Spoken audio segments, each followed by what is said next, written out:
This is a series of talks that we're just putting together just for the general community about health and wellness. Tonight specifically is about exercise, how to get a lean, fit body in 30 minutes or less. And I think one of the messages I really want to convey tonight is that sometimes we think that exercise is something that if we don't have a lot of time to commit to it, we're not going to get what we need and want, and that nothing could be further from the truth.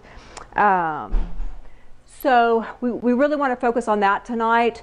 Last month we did a lecture on weight loss breakthroughs 2018. If you haven't seen that, all of these lectures will be loaded on the ruthieharper.com website, as well as the official website, as well as Lamar Plaza Pharmacy website, and those are the three groups that are really sponsoring these. And so we're grateful to the people that are putting this together and allowing us to do this community education. But that is really about kind of the breakthroughs and what you want to know in terms of body composition, in terms of fueling, and kind of laying some foundational pieces. Last year I talked a lot about hormones, so female hormones, some male hormones, thyroid hormone, but all of that is super important too. But tonight we really again want to focus on exercise and what you need to know with regards to moving your body. So 30 minutes to a fit, lean body. So I always like to just kind of lay some foundationals, and it's interesting to me because when I talk to people about exercise, we're always thinking that it's what we're doing while we're moving that is important in terms of the gains of exercise. And so one of the things that I try to teach people is that it's not what you're doing during exercise, but what happens after exercise that's so important. And so, this whole concept that you can over-exercise is really true. And indeed, we don't want to over-exercise. What we really want to do in the end is over-recover. And so we want to talk tonight a lot about this recovery process and why that's so important. So in order to get your best results with exercise, the things that you really want to focus on is maximizing the stimulus. So you want maximal intensity, you want to really message to your body, I'm doing something important right now. And then you want to maximize the recovery process. Again, that's where you're actually getting the benefits of exercise. And so, again, we want to talk about, well, what do you need to do to accomplish these optimal periods of rest that happen after the exercise session to really get the best results. I want to talk a little bit about weight training. I want to talk about high intensity interval training, which are these two forms of exercise that I find to be the most important, especially as people get older, and how you can use these things to really get what you want. And how each of those really have unique benefits, and so what are the benefits of each of those types of exercise. So first, weightlifting, and again, efficient exercises here tonight. After we finish, we're going to jump into the gym and actually look at some of these machines and how they're able to actually stimulate maximum muscle development. But the concept behind weightlifting is obviously to stimulate the muscles, and we want to have maximal muscle size and function, because essentially that's involved with our lean body mass, which relates to our metabolism, the amount of calories that we burn just at rest on a daily basis, which we call our metabolic rate. And so the more lean body mass we have, the more our metabolic rate, the more we're going to actually burn calories just at rest on a daily basis. Obviously that becomes more and more important as we get older, so that we can not have to eat less and less because we have a lower metabolic rate to actually maintain our body composition. Weightlifting is critical for strength, and I see that this is super important as we age. We want to live in a body that's strong, that we're able to move around, get around. We don't want to be slow and debilitated and weak, obviously. Maintaining a sexy shape. I mean, I always think about this too. I mean, we want to look good inside our skin, right? And I hear a lot of people, especially women, because we have less hormones that maintain muscle mass potentially as we age, but they'll say, you know, my weight is the same, but I don't look the same inside of my body. And so, you know, when you see a person, a woman with a nice, shapely body composition, part of that is the muscle development and the shape that actually is being formed by their lean body mass. And so I think that's an important thing. And then in women also, but I see some of this in men now, bone mass and bone density. So when you're lifting weights, you're actually stimulating bone density. This is really important for osteopenia, osteoporosis. Some bone loss is going to be an inevitable part of every woman's process as she goes through menopause. But again, I actually see bone density issues in men now too. So it's something that we want to be thinking about in terms of lifting weights and how it stimulates bone density. And then this is an incredibly important thing. So it's not only the stimulus and recovery piece that's going to be so important with exercise, but we have to have the right recovery picture, and part of that picture is having the right hormones, and those hormones are stimulated to some extent by the actual exercise process. So when we're weightlifting, weightlifting with maximum stimulus, maximum recovery, we're actually getting these anabolic hormones. And those are specifically growth hormone, which is about healing and repairing the body. It's also about testosterone. It's kind of fun if you actually look at people kind of pre and post workout session when they're weightlifting, you actually can see a shift and a change in those hormones that happens as a result of the weightlifting stimulus. So with weightlifting, again, maximum stimulus, maximum recovery. We always want to follow these intensity rules, and I want to talk about how important intensity actually is. If you lift too often, and this is going to be especially important if you don't have the ideal recovery picture, what's happening is that while you're in this reparative process, you begin to overstimulate and break down the muscle again, and you can actually slow down and decrease the benefits that you've gotten from that previous workout session. So to optimize recovery, the big things that are going to be important are stress, sleep, food. I didn't put hydration up here, but the more those things are not perfect, the more you need to be cautious and careful about basically over-exercising, because again, recovery is where all the benefits actually happen. So efficient exercise, what do I love about it? And I think most of you know, but efficient exercise is actually the name of the company that has put together a weightlifting exercise program that's all about efficiently exercising. And I love it because the whole conceptual is to somewhat increase the intensity of the exercise session. So you've got this, you're maximizing the time of the muscle under tension, which actually basically increases the intensity and therefore allows a shorter duration of exercise with better results or benefits. So it's going to take you to maximum muscle use and utilization and fatigue, and this concept that when I leave the gym, I want to leave nothing in the tank. I want it to be completely empty. I want to have maximal stimulus, but what efficient exercise is actually allows me and other people to do that in the minimum amount of time, and basically it's a 30-minute workout session. So it's very straight and to the point. Just like all of us, we have busy schedules, so when you actually have a session that you're setting up with somebody, you have structure, you have accountability, you're going to show up because somebody's there waiting for you to show up. You get maximum benefits in the minimum amount of time. I've kind of spoken to that.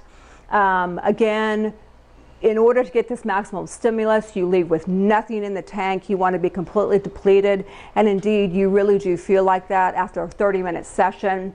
And then I just find too, when you're really when you're exercising at that degree of intensity, especially as you take a muscle through a full range of motion, and those of you who exercise regularly know this, you don't have the same degree of strength or really even flexibility or ability to control that weight through a full range of motion.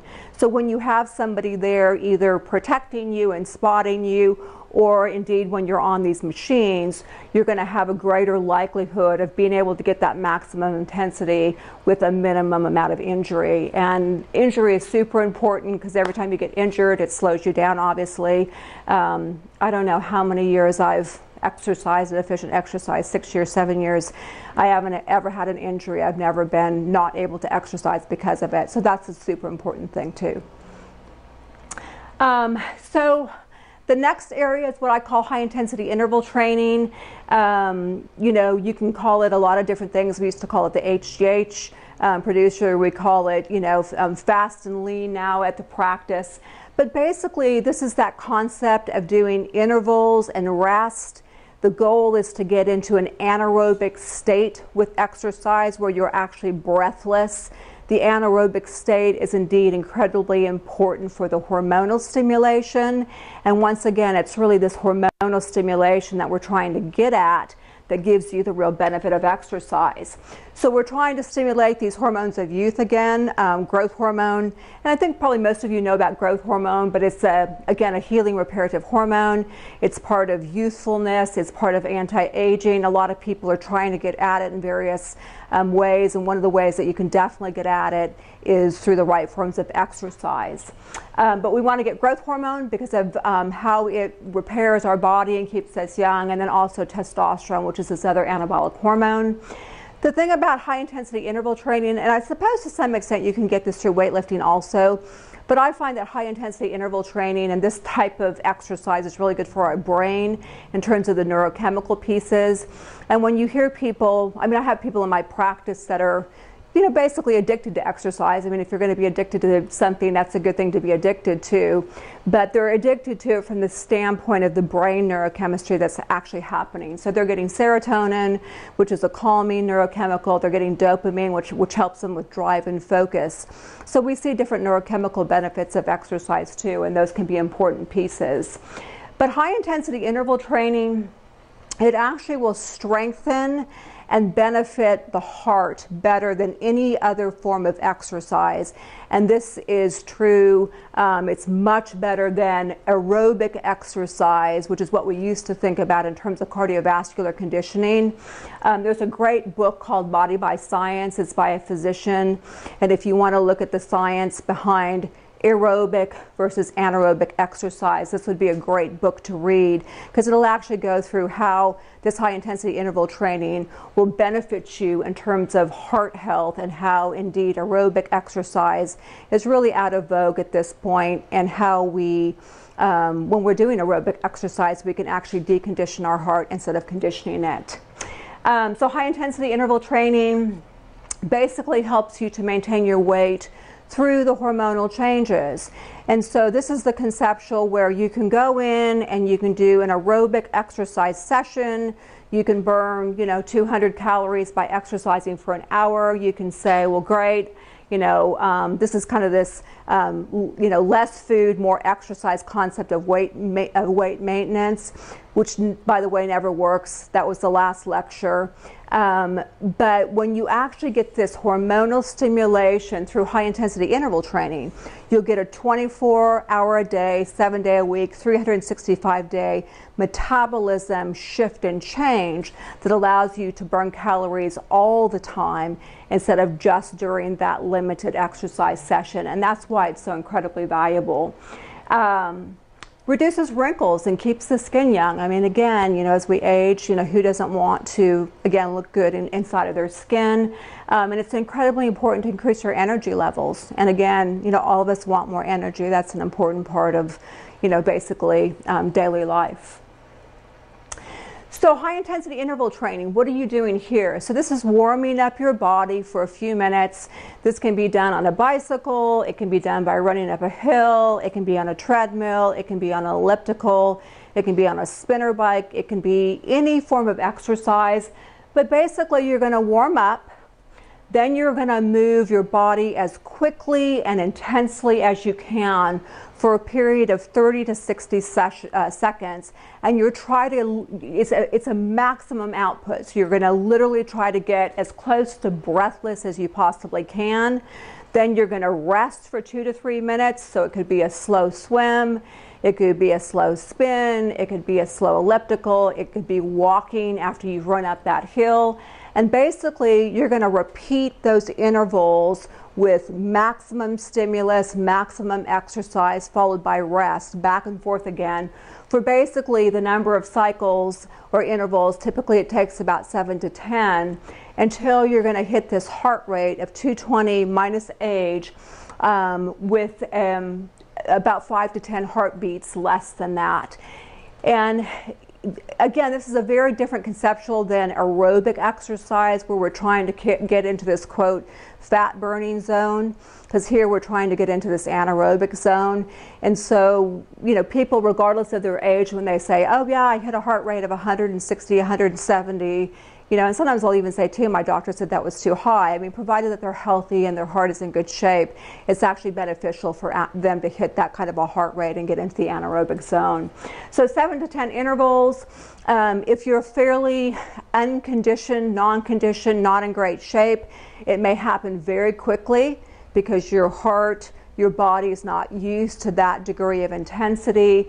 But indeed, as you do it for longer, it'll be harder and harder for you to actually hit that high heart rate just because you're in better condition. But that's exactly what you want to accomplish. So again, you're sprinting, resting with whatever form of exercise you actually want to do there. So your goal is to hit this anaerobic heart rate. The best way that I can describe that too, like if I'm cycling, when I hit an anaerobic heart rate, I am breathless. I'm almost, you know, gasping for air. And even if I stop and I go into that rest, lowering my intensity phase for a couple of minutes, I still feel breathless for maybe, you know, 20 or 30 seconds after I actually slow down again, because that anaerobic piece has actually occurred. You should be breathless. You should feel like you can go no further, and you're going to repeat that until you hit that target heart rate that I mentioned. And again, same conceptual. When you get done with this, and it'll take about 20 or 30 minutes, you want to leave nothing in the tank. You want maximum stimulus here. So, what does it actually take?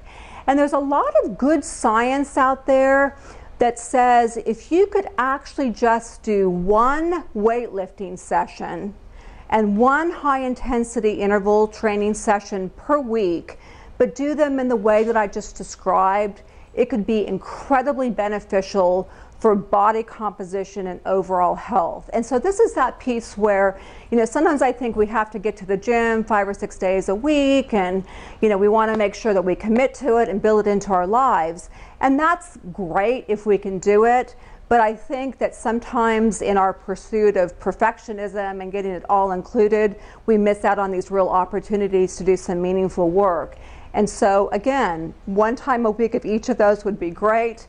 If you have all the time in the world and you're in a state where you have the ability for maximum recovery, so low stress, optimal sleep, you're eating right, then you could move to the perfect plan, is what I call it, where you're actually lifting twice a week. So you have, you know, a day of lifting, 3 or 4 days in between a day of lifting, and then you're doing your high intensity interval training in between those sessions. And I still like 1 day a week where you're just basically doing nothing and giving your body a chance to basically heal and repair. So this is kind of the range that you can accomplish, you know, and get good results. You don't need tons of time. 20 or 30 minutes. So efficient exercise, the whole session is 30 minutes. High intensity interval training, you will hit that heart rate in these 7 to 10 high intensity maximal output intervals. It just doesn't take that long. So again, exercise is the stimulus. Recovery is the key. When you are not exercising, this is when all the healing, reparative growth of the muscles actually happens. All of the work, the hormonal work and recovery is actually occurring. If you exercise too soon after you have repaired, you actually take away from what you've done as opposed to adding to it. So ways not to succeed: over-exercising, under-recovering. So again, if you've got a lot of stress going on, you're sleepless, you're traveling, you're dieting, you know, the older we get, the more of these type of things are actually going on. If you're not well hydrated, you should not be over-exercising. The other thing, you know, sometimes I see people either go to the gym, they do light weight lifting, they go every other day, they go out, they jog, they walk. I mean, all those things are great. It's good to move our body, but we're talking about tonight, what are the critical ways that you actually need to move and stimulate your body for maximum and optimal health. Most people don't actually exercise hard enough, and they probably exercise too frequently, and that's just not the right combination. More is not better. The right amount is really the key to success. So a couple of comments on length or duration of exercise. Most of you have heard about cortisol, which is the stress hormone. It's interesting because the longer the exercise session, the higher the production. And cortisol, when we're young and fairly unstressed, is not a big deal. But again, as we get older and we have more stress, cortisol is actually a catabolic hormone as opposed to an anabolic hormone. And essentially what that means is that it's breaking down our body instead of healing and repairing our body. So the shorter the exercise session, the lower the cortisol production. The lower the cortisol production, the more anabolic as opposed to catabolic you are, and the greater the results that you're going to get. So the duration is equally important to the intensity. Again, this whole concept of, you know, working out with aerobic exercise, and that's all about caloric burn. That's what happens when you're doing aerobic exercise. You're really actually not getting the heart benefits that it was originally proposed or purported to accomplish, and all you get is the caloric burn during the actual exercise session. You're not actually maximizing output, so you don't have a maximal stimulus. And you know, again, for anybody that's looking at weight loss, this whole concept of if I want to lose weight, I need to eat less and exercise more has been proven again and again to be wrong scientifically. I'm a physician, I'm an MD. It's frustrating when I hear this continually being preached to patients with the belief that if they have weight issues, it's because they're eating too much and not exercising enough, because that'll just actually never get them across the finish line in terms of their weight goals. And again, indeed, you know, aerobic exercise doesn't even strengthen your heart. In fact, it may actually do the opposite. So this anaerobic form of exercise is actually the form that's going to be heart protective. So high intensity interval training changes your growth hormone levels. That's what creates the caloric burn 24 hours a day, 7 days a week, 365 days a year. It actually does strengthen the cardiovascular system. It allows your heart to be ready for a stressor so that it actually knows what to do if you're in a situation where, for whatever reason, your heart has to undergo that stress response. It improves muscle tone, decreases wrinkles, improves energy, and reduces aging. I mean, obviously all things that we would all like to accomplish.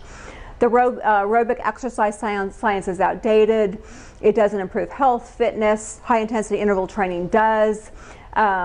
You know, and the definition of aerobics is really this kind of lower heart rate, 120, 130 beats per minute for long periods of time. It doesn't strengthen the heart, and it's really not the best for weight loss either. And a lot of that is, again, you know, you're not getting any of those hormonal benefits when you're doing aerobic exercise.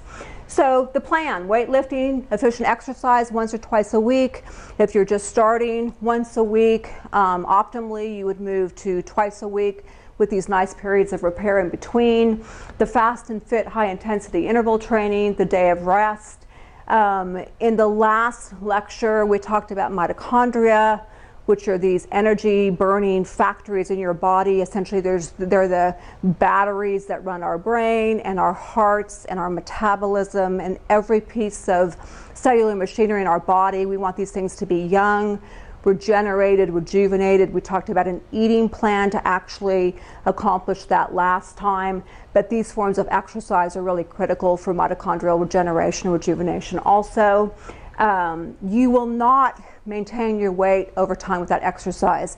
And I tell people, exercise is not the key to weight loss, but it's also critical for weight maintenance, and it's absolutely critical for health. You cannot be optimally healthy without moving your body. So it's a critical piece of putting the whole picture together.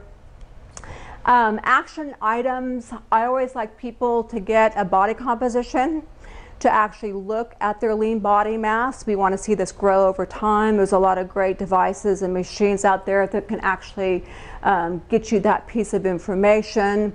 When you know your lean body mass, it then tells you protein needs. We don't want to over or under consume protein. It'll tell you your fat over time. When I talked about being shapely and sexy too, you know, even if the scale says you weigh the same, but you see your body changing, you're not going to know what those changes are unless you actually get a body composition. It's good to get a bone density done too. I mean, what is happening with your bone density, male or female, over time as you age? Getting your hormones measured. One of the things I always say is that nature is kind to us in some ways and not kind to us in others. It really supports our hormones until we get to the age where we're no longer reproductive, and then sometimes it says we're dispensable. And part of that are the hormonal changes that happen once we're no longer reproductive. So if we actually reproduce those hormones of youth, we get a lot of benefits there.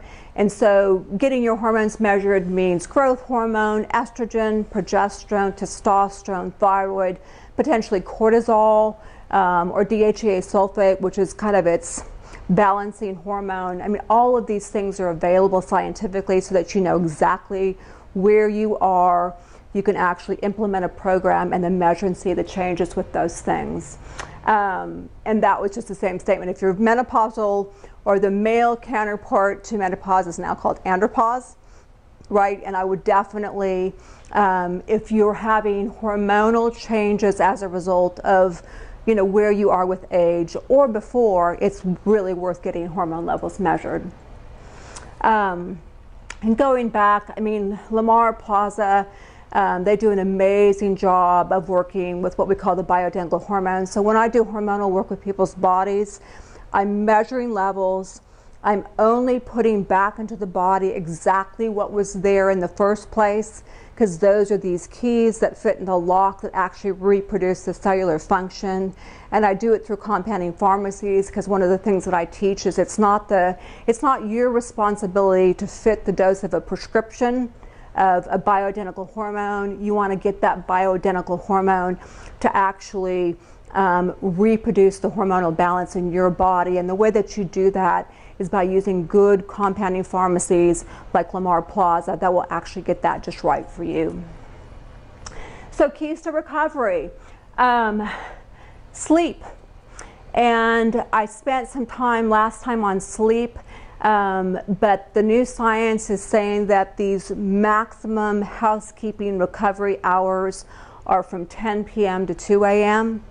So, you know, if you're going to bed at midnight and sleep until 7 or 8, you've missed 2 critical hours, because 10 to 2 is the way that we're biochemically programmed to actually heal, repair, hormonally rebalance, and do housekeeping pieces.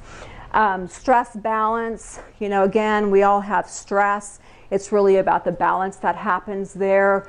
But if we have excessive cortisol and we're not able to bring that stress hormone back down to baseline with some sort of stress balancing program, then we're going to be catabolic and actually breaking down as opposed to Proper fueling. So food is your fuel. It is fueling your biochemistry and the machinery. You've got to feed what you've just stimulated so that it can actually do what it needs to do.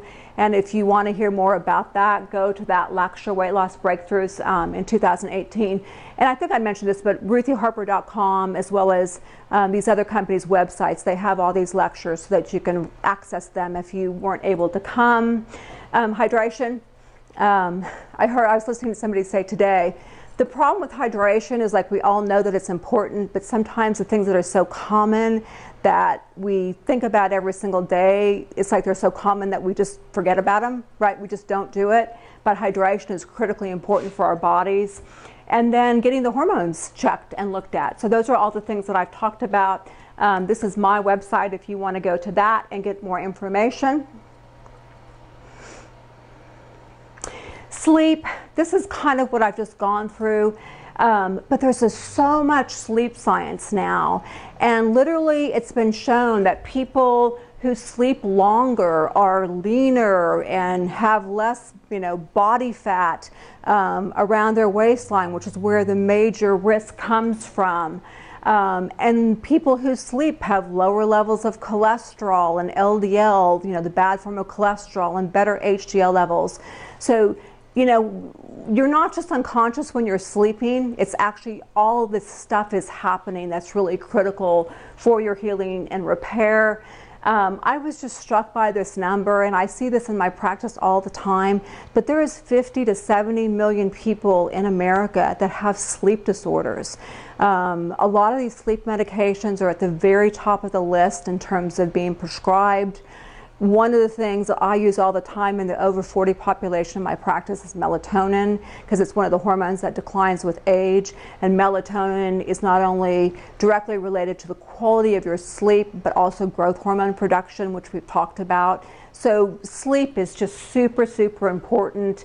It also directly relates to these other hormones of hunger and satiety, which I talked about in the last lecture. But again, when we want to have a healthy relationship with food and feel hungry when we should be hungry and satiated when we should be satiated, we've got to get all these hormones basically right and working in our body.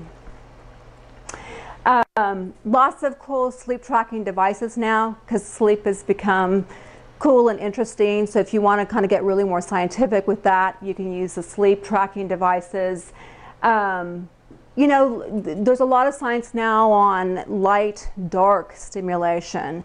So getting a lot of light first thing in the morning, a midday dose of light can be incredibly important and actually help you with sleep. And then this whole, blue light stimulation that's happening with a lot of screen exposure at night or television. There's a lot of blue light screening devices that are actually out there that can be important. We've talked about melatonin when you're over 40 and how it's important for sleep and growth hormone production. We've talked about 10 to 2 actually being the magic hours. So action items here: good sleep hygiene. Maybe get a sleep monitoring device and see how you're actually doing there. Get a filter to actually get rid of the blue light in any sort of devices at night. Get some melatonin and make sure that you're getting that maximum stimulation there.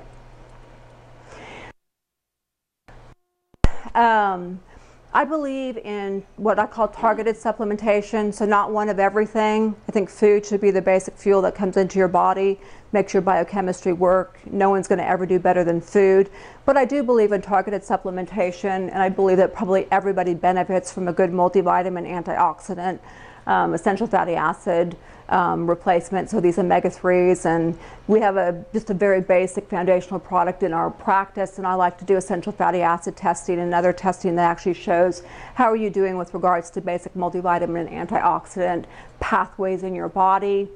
There's a lot of cool science out there now with these ketogenic aids. Last time we talked about ketosis and feast and famine eating. So basically when you're in ketosis, you are fat burning. Your brain is lit up and on fire because it's burning these ketones, which are the byproducts of fat burning, very efficiently. And so it used to be the only way that you got there was by burning fat in your body. Now you can actually take these exogenous ketones, so you can drink these things that will light up your brain and get you into this ketosis state. So these are fun to use, for instance, pre-exercise, for energy, for brain function, to help with appetite, to actually help you slip into the famine stage and ketosis. Carnitine, I call in the practice the fat forklift. So literally it's picking up your body fat again, shuttling it into these mitochondria for energy burning and energy production. And phosphatidylserine, this is kind of an interesting nutrient. If you actually are high stress, high cortisol, this is a nutrient that will bring down your cortisol levels. And so sometimes I'll use it in the high cortisol individual because I'm trying to shut off that cortisol as soon as that exercise session is over, so we're not catabolic as a result of it. And or sometimes I'll use this, for instance, in people in the evening if they're high stress, to shut down the cortisol production and allow them to get better sleep. So it's just kind of it's an interesting nutrient for people with excessive cortisol levels. Stress reduction. This is such a personal journey for people, but it's an incredibly important journey to feel and figure out what makes you calm, you know. And there's not, you know, I'm not like, you know, oh, everybody must meditate. If meditation's for you, that's great. If walking the dog makes you feel calm, then do that. Talking to a friend, reading a book, working out, whatever it is. But just remember, we live in an incredibly fast-paced, high-stress world, and it's the stress and calm and stress and calm that we're designed to actually have in our bodies. If we're calm all the time and flatline, we're dead, right? And if we're in a high cortisol state all the time, then basically we're anabolic, breaking down our body and not having the balance that we need. So action items, you can go in and do DHEA testing. DHEA is the counterbalancing hormone for cortisol. I usually will measure that so that I can look to see what is this person's average cortisol levels been over a 3-month period of time. Sometimes I actually am going in and getting what's called the 4-spot cortisol. So we're looking at it at 8 a.m., 12 noon, 4 p.m. and midnight. Sometimes it's fascinating because people are completely flipped, where you're supposed to have high cortisol in the morning to wake you up and low cortisol at night, so for you to go to sleep, and they're absolutely flipped, where they're flatline, exhausted in the morning, and then at night they can't get to sleep, and it's because they're the cortisol curves are out of balance. And then there's like all sorts of Zen tracking devices too. So these are kind of like the sleep machines, and there's all sorts of neat technology that you can use there.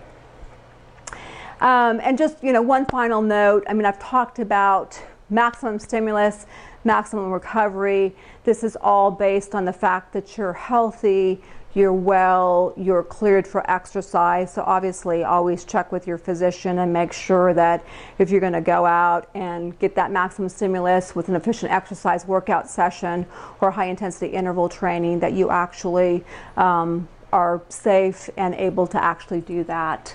And 2018, I'm always talking about, like, what can people do this year?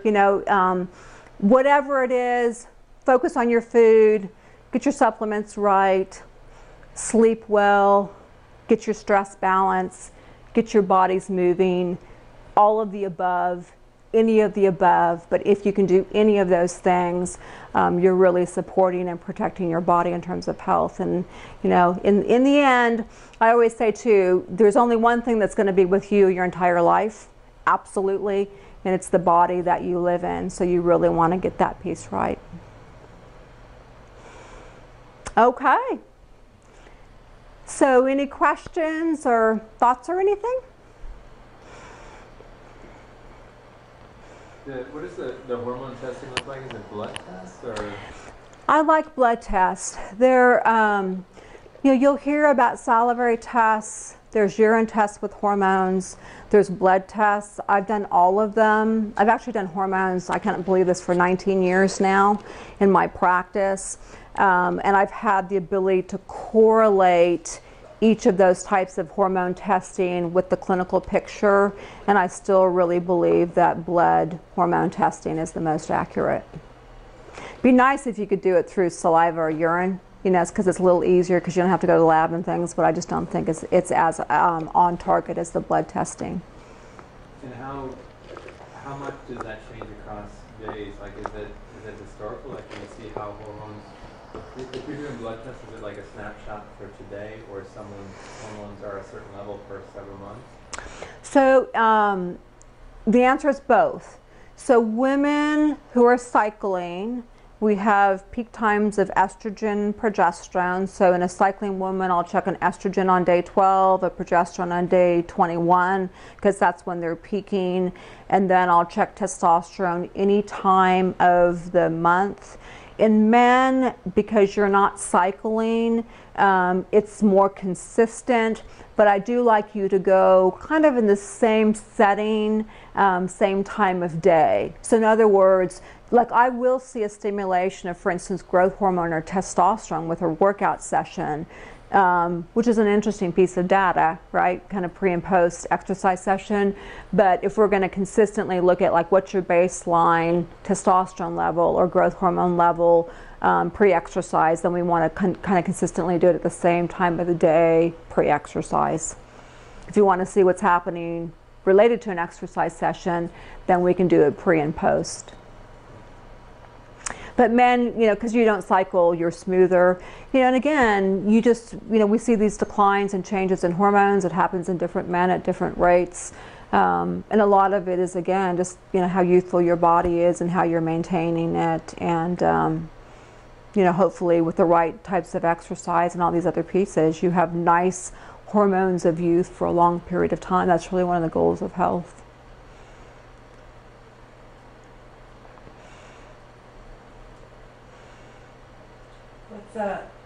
Would Zumba be considered aerobic, or? Depends on how high you get your heart rate. So the high intensity interval training is that mechanism, I think, in a very short period of time to try to get anaerobic, because you're stimulating, resting. But if you're doing something like Zumba, or even more of a prolonged kind of higher heart rate, when I say higher heart rate, I mean maybe 130 or so, as long as you get to that peak heart rate for a couple minutes during an exercise session and you're literally breathless, I mean, so it could be playing tennis. You know, like you go out, you play tennis for an hour and a half with a friend or something. You can get anaerobic during that. I think a lot of the focus tonight is about how can you do this with maximum efficiency, because with tennis, conversely, you could go out and play tennis for an hour and a half and have fun, right? And get very little benefit in terms of the actual hormonal pieces. And if you know this, you could go out and play tennis and try to make sure that during that exercise session, you're actually getting to that anaerobic heart rate, right? It's going to look a little different because probably if you're playing tennis, your heart rate's going to kind of come up, right, as you're exercising, and maybe 30 or 40 minutes, you know, into it, you're going to be at about like 120, 130, potentially, if you're working pretty hard, right? And then you have to mentally tap into that. Okay, so now I want to have my anaerobic moment during this session. So you're going to really have to be hitting it on the court to actually get there. I do this at spin classes, and so it's not as efficient as I would want it to be because it's usually 45 minutes, but I like spin class, so I go.